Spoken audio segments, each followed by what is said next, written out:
Dave Glinke is my father, as you may have already figured out. Just to give a little bit of preface what exactly a Mars Hill speech, it comes from Paul when he spoke on the Hill, and he was trying to connect culture to Christianity.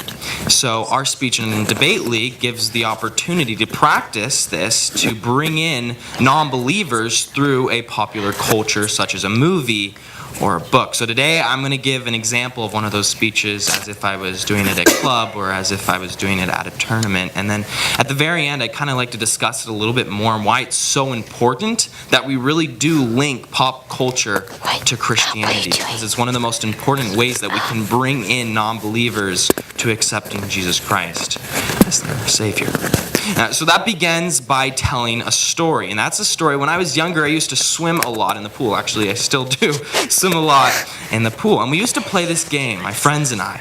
And we'd close our eyes and we'd go underneath the water, and by just hearing and them also tapping us and punching us underneath the water, we'd try to find them and tag them so that then they would be.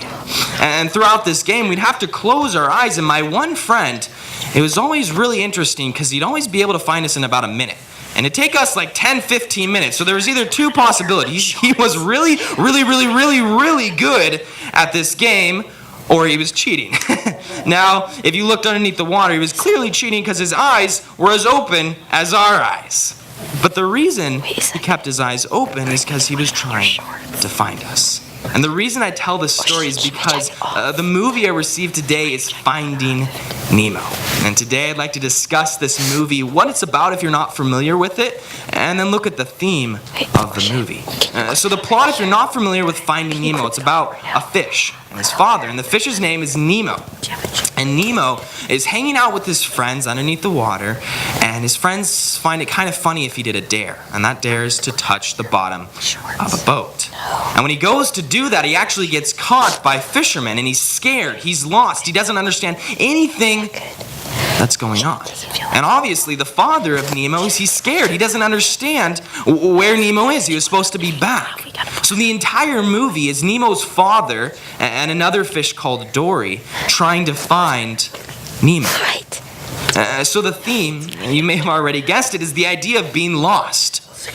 Because Nemo, in its very essence, was lost. He was in a fish tank in a dentist, far, far away from where he was supposed to be. And it's funny to think about, but perhaps we're lost too. It's actually really funny to say out loud, but we can relate to a clownfish in an animated movie by Disney. And what I mean by that is that we've all been lost, or we are possibly lost. Lost in different things, trying to find a purpose, trying to find a hope, trying to find something that's able to make us happy.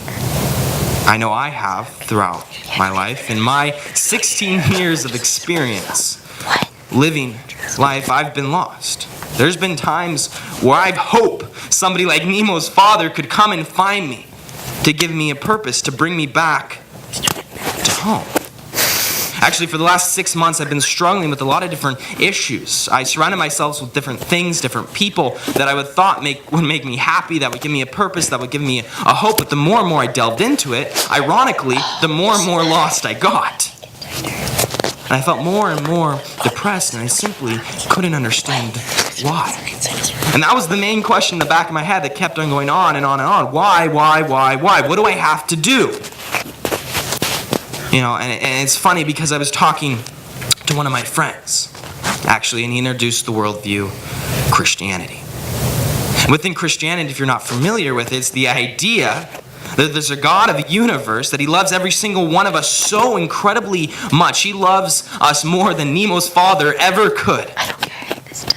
And much in the way that Nemo's father was trying to bring back Nemo from the dentist, trying to save him from being lost, from being scared, from being hopeless, our Father, the Lord of the universe, does the same thing with every single one of us.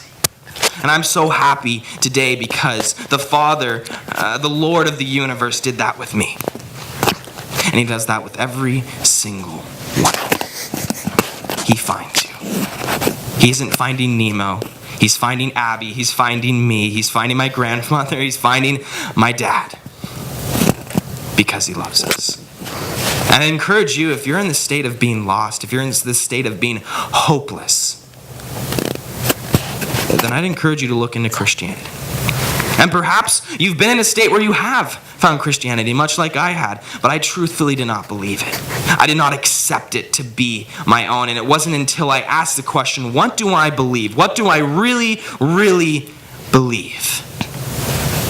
That I found my hope, my purpose, and I was finally found. Now at a tournament, I'd end right there, and I'd leave the room, and the judges would clap. But I kind of wanted to express a little bit more about why I like this speech event so much, because it really is exactly why we're here on this earth. And hopefully we're all Christians within this room, and you may have noticed how I was presenting as if you weren't Christians. And the reason I did that is because that's the basic essence of what I'm trying to do in that speech. But hopefully, by giving this speech, you were able to see one of the many ways in which we can evangelize non-believers.